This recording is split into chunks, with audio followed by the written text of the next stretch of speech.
It's a hat-trick for New Zealand. They've won 3 on a row now and comprehensive wins for New Zealand. Today, they went slow and steady and they said slow and steady wins the race. We are seeing them at the finish line now. They've won by 8 wickets. Kane Williamson coming in with that 78, unfortunately retired hurt, but Daryl Mitchell finished it off in style with a 6, 89 of 67. Well, the bowling, it started off well. Shakib got that breakthrough of Conway, but then nothing really happened. Welcome back to Cricbuzz Live. I'm Saiyami Kher and I have DK and Zach with me. New Zealand seem like they're all set for another semi-final. Can we say that with confidence, Zach?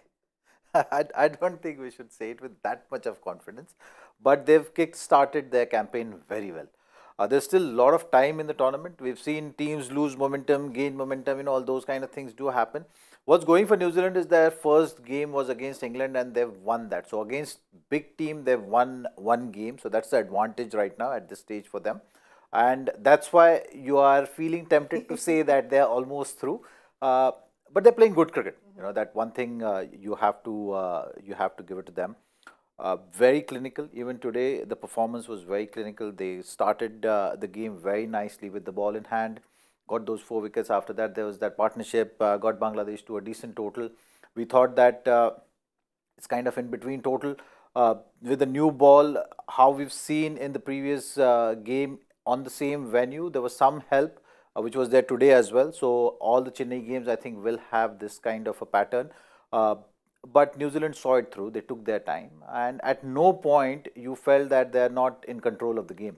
In a way, it was a cruising batting effort from them, pretty much maintaining that run rate. And those first 10 overs were a little bit on the slower side. But after that, it didn't really affect that much. Daryl Mitchell was a big positive. I felt Kane Williamson, we all knew that he's going to have that impact, will take his time. But Daryl Mitchell is someone in that middle order. Looks very settled. He can put bowlers under pressure. If you have to up the ante, he's the guy who New Zealand will be going to. Using his feet very well. Finished the game also in style. So yeah, all in all, it was a very clinical performance by New Zealand. DK, just like Zach is saying a clinical chase by New Zealand, and this almost seems to be a pattern. They seem like they've got a plan. They come onto the ground and execute it to the tee and then go back with just those smiling faces, nothing over the top. It's almost like we've come here, done our job, now we go back. Very true. They're very clinical. They're a bit cold at times, I feel. They're just very warm to look at and they're fun, but they just come demolish the opposition and just go back like nothing's happened. Terrific performance yet again. And Zach summed it up beautifully. Whatever they've done today, everything has worked for them, and it's quite a performance that they've put up. As I said, I keep going back to that show that Zach, me and Viru did, and I'm just regretting the fact that I didn't put New Zealand inside. And because in the first 3 games, it's literally like a slap across my face saying, how dare you not put us in the top 4. I mean, they're playing some solid cricket.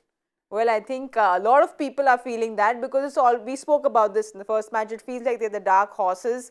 But well, today the captain was back and he was back with a bang because he got 78 off 107 balls. Strike rate was a little slow for ODI standards, but he had all the time, Zach, right? Because the target wasn't, like we spoke in the mid-match, it was a target very William-like to just go slow and steady and make sure that he sets it up well. Yeah, I mean, a typical Kane Williamson innings I would summarize in as. It was something which was on display, like take the time in the initial part, get your eye in, then look for single doubles, then use your feet, play that chip shot over cow corner, back foot punch off just on the right of the point to fast bowlers was on display. Then that sweep shot which he plays just a dab around the corner. All those sort of shots were on display. He was in control. I hope that the injury or the break which he took from his innings, he missed 100. Yes. He was all set to get that 100. Wasn't the case to be. But New Zealand will be very happy that he's back and he's got some runs under his belt. DK, most 50 plus scores for Kane Williamson for New Zealand. But even that innings, typical Kane Williamson, when the spinners came on, started using his feet and he played the aerial shots, but just found the gaps, used his feet so well, just so beautiful to watch. Proper cricket, just proper cricket. He's a glorious cricketer. He has been the go-to man for many, many years. I'm a little upset with him today. I could have taken the early flight, but clearly, thanks to him, I'm sitting here and I have to leave very early in the morning. But jokes apart, what a lovely knock. You exactly know what you're going to get from a Kane Williamson. The ball is swinging, it's doing a bit. All right, I just get into first gear, take my time. He was leaving balls just like test match, slowly but steadily, got into the thick of things, ran well.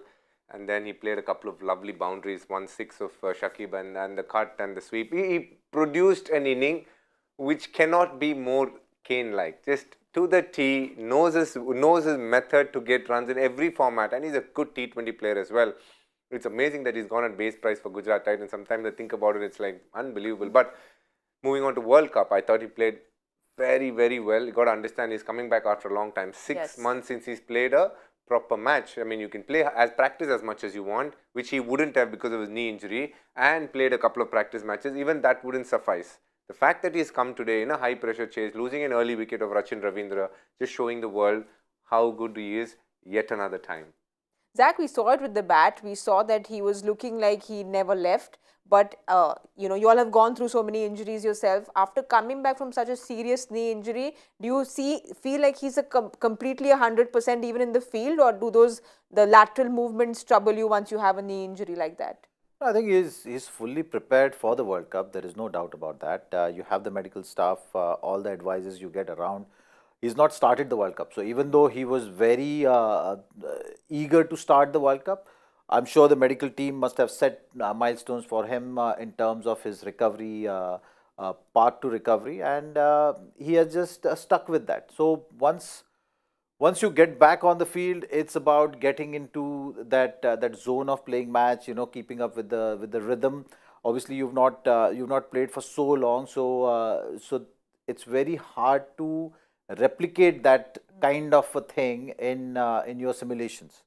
So that's why warm-up game, you had the opportunity, just batted, didn't field much, you know, all those kind of aspects you can manage.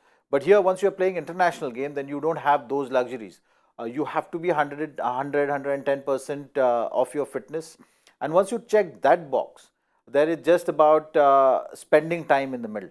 And I think that's why this innings was very important for him, and getting runs under his belt was equally important because you spent that much time in the middle. You fielded for 50 overs, you're leading the team, and then you've gone and batted for 100, 120 deliveries, which he batted, which is more than enough time spent on the field for him to get those demons out of his head.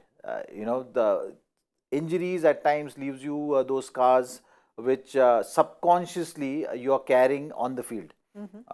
I remember when I used to have that hamstring issue, my left hamstring, my knee would not go higher, and my running style actually had changed. So that was nothing to do with physical aspect. I had recovered, but psychologically, subconsciously, I was just thinking that trying to protect that leg. So those kind of things can happen, but there were no signs of any of that. And once you get runs or you perform, then all these things settle down. Well, after that early wicket of Rachin, they really steadied the ship. Both Conway and Kane Williamson got that big partnership, the 80-run partnership of 105 balls.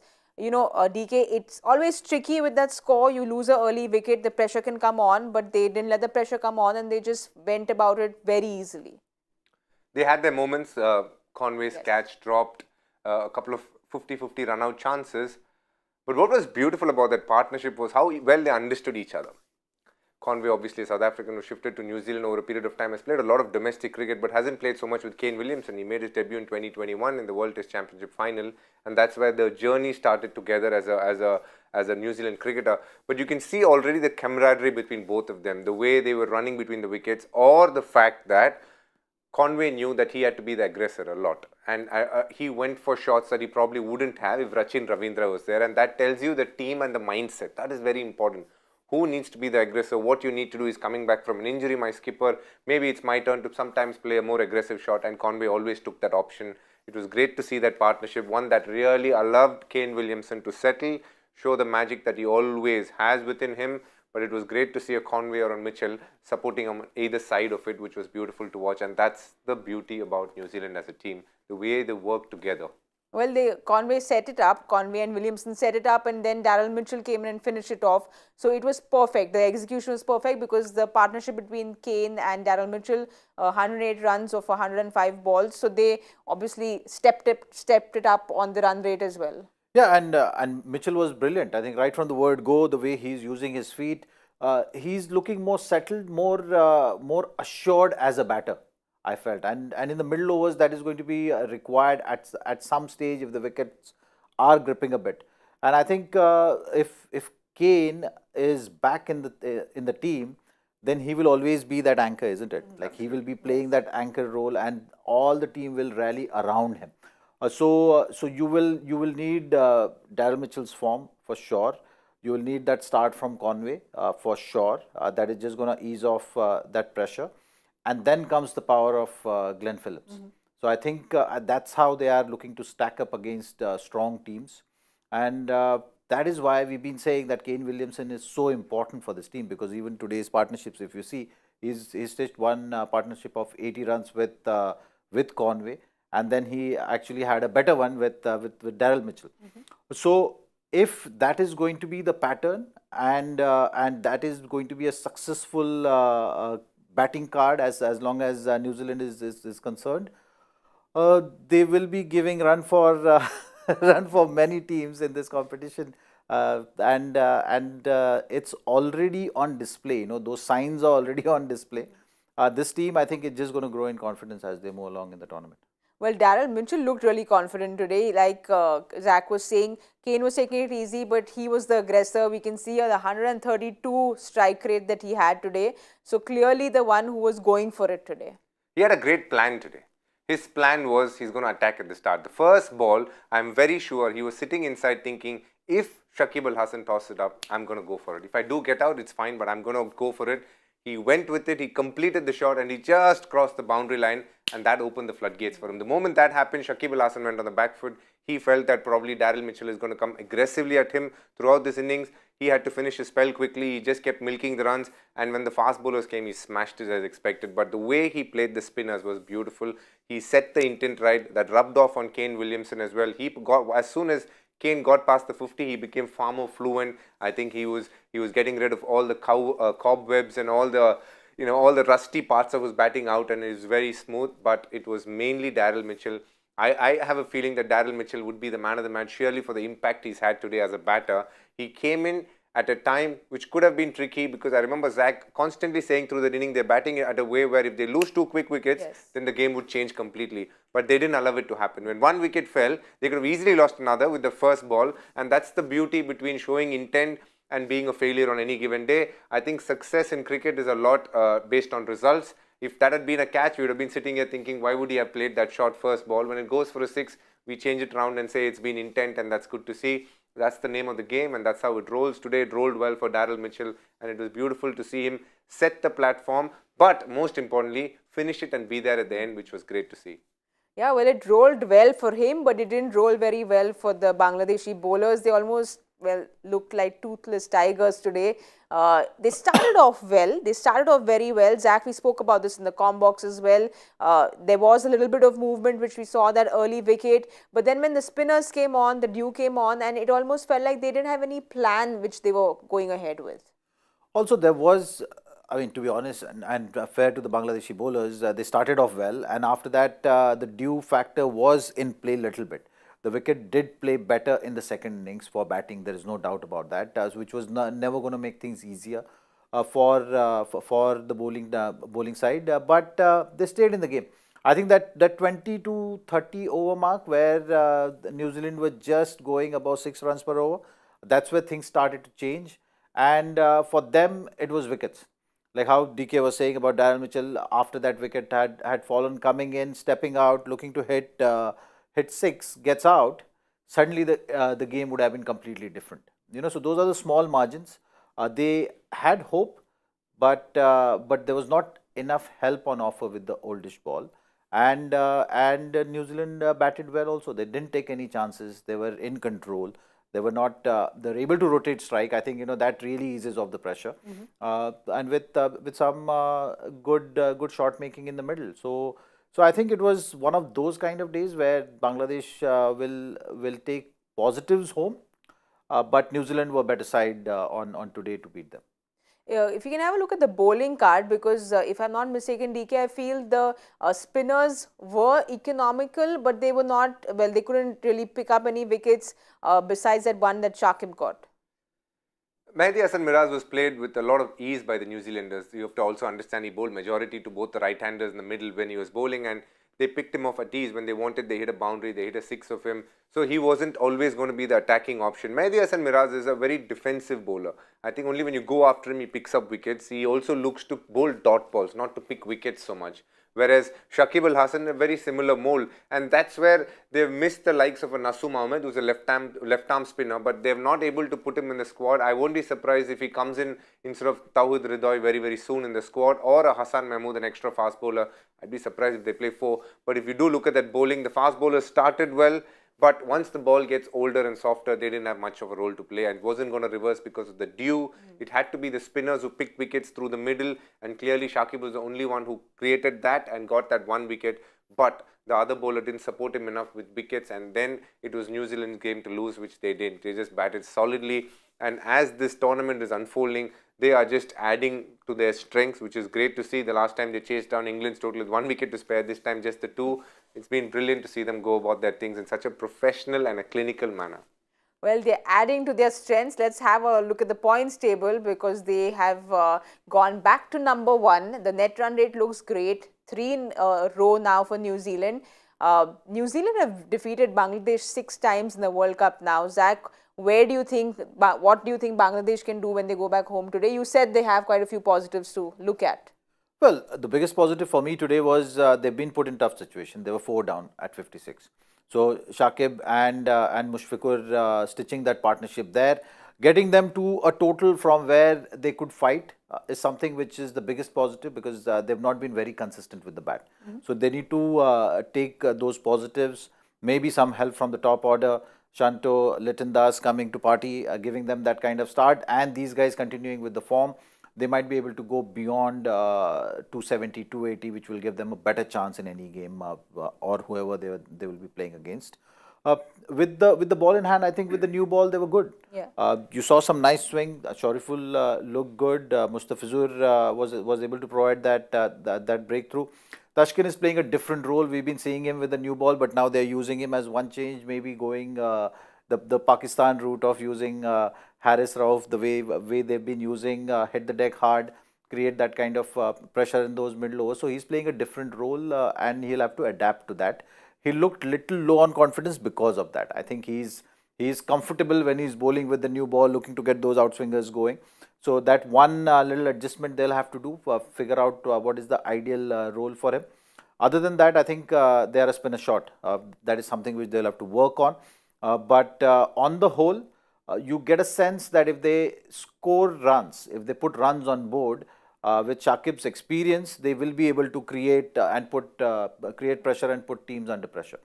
So we'll have to wait and see how they go on doing their business, but they need some wins for sure from this World Cup. You know, they are a better team than this, and that is something which needs to be communicated to each and every member of that squad, that you can't finish this World Cup without without winning a single game. So that is their aim. I think that is their goal. I don't see them going the distance, but they'll have to win some games of cricket for sure. Well, Shakib had spoken about how they're wanting to be in the top 4. So they have that communication in the team, but things and plans are just not getting executed for them. If they want to be in the top 4, they need to upset one of the bigger ranked teams. South Africa, Australia, New Zealand, India, one of these teams. New Zealand is now a lost cause. They have another 4 good matches against these opponents. They need to topple bare minimum 1 match. Otherwise, it's going to be hard for them. And the way their team is constructed right now, they have 2 issues. Number 1, the openers are still not firing. And then number 2, generally Bangladesh is a team which has a lot of bowling options. Over a period of time, it's always been the case. The fact that Mahmudullah didn't get a bowl today is telling me that they're not confident in his bowling. And generally they have an Afif Hussain, somebody who bowls a bit of off spin, and Tawhid Ridoy is batting at 7, Mahmudullah at 8. So, they're worried about their batting. That's why they're batting that deep, because Mahdi Hassan Miraz is now batting at number 4, which helps them depth, which gives them depth in the batting. But one thing it has done is it's restricted the bowling options. They're not yet confident playing in Naseem Ahmed, which they could have considering is Chennai. So the construction of the squad is a bit of an issue for them, and the openers. Those two, the opening partnership. Litton by himself has done well. It's the other young guy who they need to figure out, should he still be opening, or should they send Mehdi Hassan Miraz and find an extra bowler in place of Mohammad Tanzid Tamim. So they have a few questions. But the one thing that they should leave the shores of India is they should be running for a place in the top 4, at least by the 8th, 9th match. If they are blown away after 6 matches, then considering that they don't have a chance to move forward in the tournament, that will be a very disappointing result. They've been inducted in 2000. It's been 23 years now. They deserve, or rather the people of Bangladesh, who are very vehement supporters of Bangladesh, deserve that. I think this is a great opportunity. The opportunity to play in Asian conditions doesn't come around very often. So I genuinely wish that they are in the running. And among the Asian teams, they do look a very strong team. So I really wish that they push the bigger ranked teams and find a way to beat other teams as well. All right, like Zach said, they need to upset a bigger team. So let's hope and wait and see if that happens with Bangladesh. But now it's time to get on to what's happening tomorrow. And there's immense excitement, there's immense discussion, immense debate, because it is the biggest clash of the World Cup. India take on Pakistan in Ahmedabad tomorrow.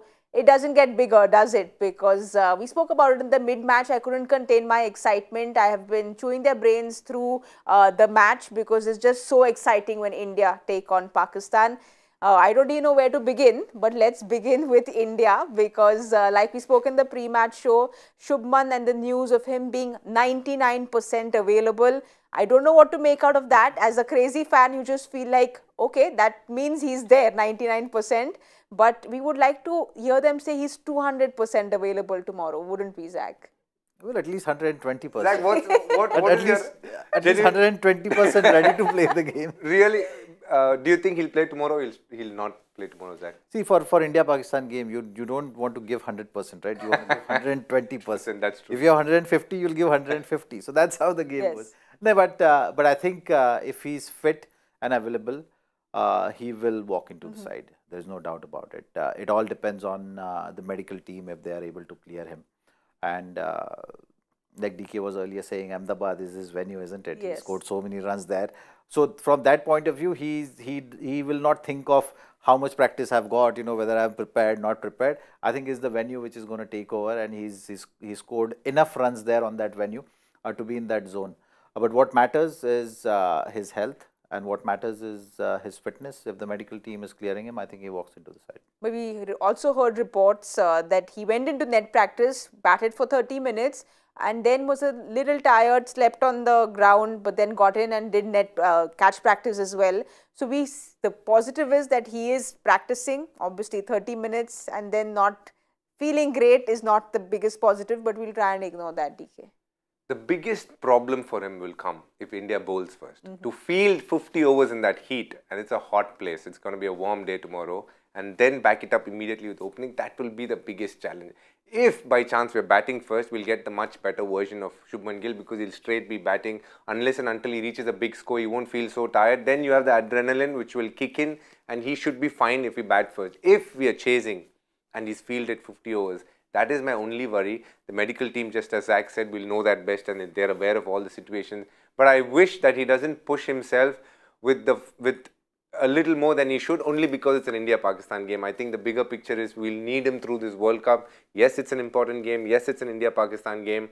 But I just hope that he takes the clever call. If he's 100% sure he can field and bat, then I think he should go ahead with it. But if he's still not up for it after having a hit today, or after having taken a few catches, if he doesn't feel he's ready for it, I just hope he has the courage to say it out. Because there's a lot of pressure and talks around him saying, Shubman Gill, we need him, he needs to be ready, it's a big India-Pakistan match. They're all that sort of noise. I think at the end of the day, he knows his body best. He should weigh the pros and cons of what it means to play tomorrow. Because in the bigger scheme of things, we need a fit Shubman Gill who can play through the tournament.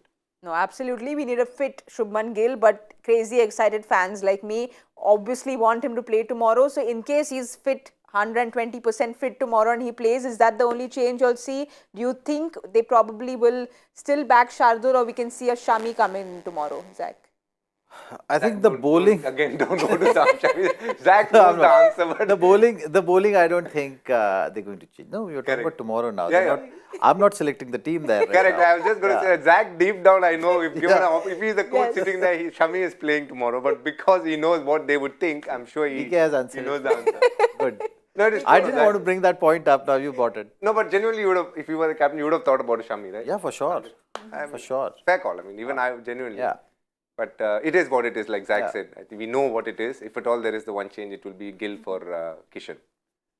I don't think there's... Even Ashwin, I think, because they have a lot of right-handers like that, Pakistan, but they only have one left-hander, Saud Shakil. Yes. No, the thing is, whether you want to go in with 3 seamers or you want to create option of having 4 seamers. With Hardik, you'll have option of having 4 seamers. So I think that's the option they'll keep.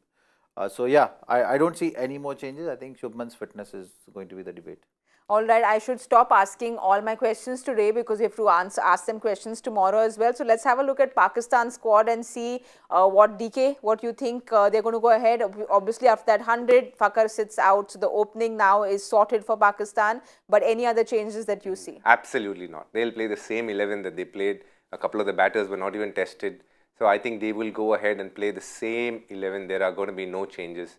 The only thing that they would have thought probably should be leave out Mohammad Nawaz because he hasn't given too much of the ball. But knowing India against slow left arm spin, statistics tell us that they're not the strongest against that suit. So that gives him the opportunity again to play. So Pakistan wouldn't be making any changes.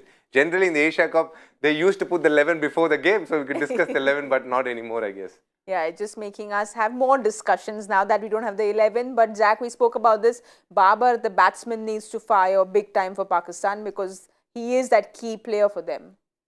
Yeah, he is under pressure. We did touch upon that fact. It's important for Pakistan's campaign that he scores runs as early as possible so that the pressure is off him.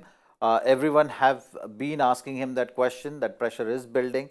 So that one thing is definitely going to be watched very keenly from tomorrow's game as far as Pakistan is concerned. Other than that, I think India-Pakistan game, you just go in and you know that it's going to be a cracker of a game. It doesn't matter what's happening leading up to that game.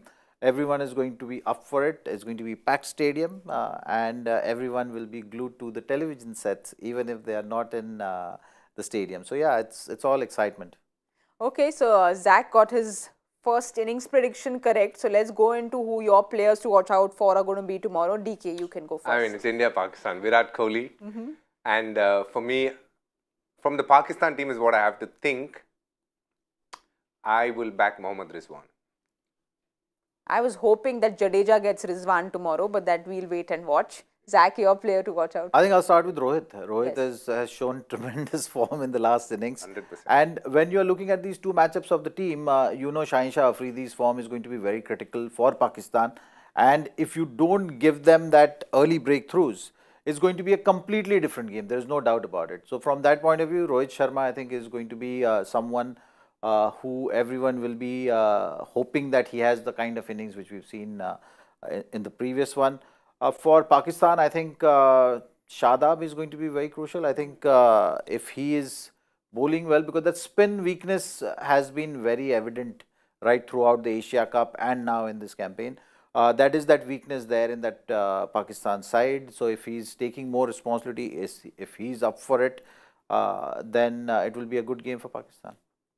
All right, guys, given the choice, I'd go on and on because the excitement is at this level. But we have to go and answer Mr. Joy Bhattacharya's question because we have to keep our questions also reserved for tomorrow. So this is the question. Though this cricketer got 5 wickets on his ODI debut, a player from the opposite camp was adjudged man of the match in what was his 3rd ODI. Name both the players. Tell me it's somebody with Bangladesh. That is my answer. I don't if have I get the answer. Bangladesh right itself, I feel is right because it is Bangladesh and New Zealand, but I'm going Bangladesh because I get a feeling it could be Bangladesh, but we'll know, I guess.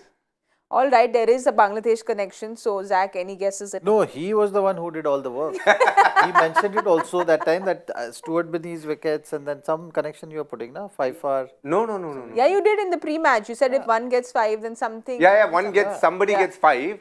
Yeah. Stuart Binney got 6 wickets, but I don't know if somebody else got 5 wickets or anything in that match. Close, guys. You'll have got Yeah, right? Yeah. Is it that Stuart Binney's game? Wow. Bangladesh, somebody's got 5 wickets. Who's that? Tuskin Ahmed. Oh. Oh, not bad at all, DK. Half a point. Half a He got the whole point. thing. See, he just didn't believe in himself. Yeah, because you have joy factor questions, you can't believe in yourself. What I did that afternoon, I decoded it. So somebody's got wickets, maybe somebody did better than that person, or somebody else did something else better. But I didn't have a clue who it was. All right. Great guess, Zach. DK is being humble about it, but he got Stuart Binney, so we gave him the half the point. But let's see who've got the full points. We've got Ravindra Singh, who's got full marks for the joy factor question. Well done, Ravindra Singh. It's always nice when you all come and answer. We just managed to decode the questions. You all managed to answer it. So congratulations, Ravindra. Guys, now because you have to go home, DK has an early morning flight. DK will be flying to Ahmedabad. Zach, I'll be seeing you tomorrow. Of course, looking forward to tomorrow's game. So we should all quickly go, get some rest, because tomorrow our energy is going to be here. So we need to go home, sleep and be ready for tomorrow. We'll be seeing you all at 1:30 p.m. tomorrow for all the excitement. Don't forget to join Cricbuzz Live. Good night and goodbye.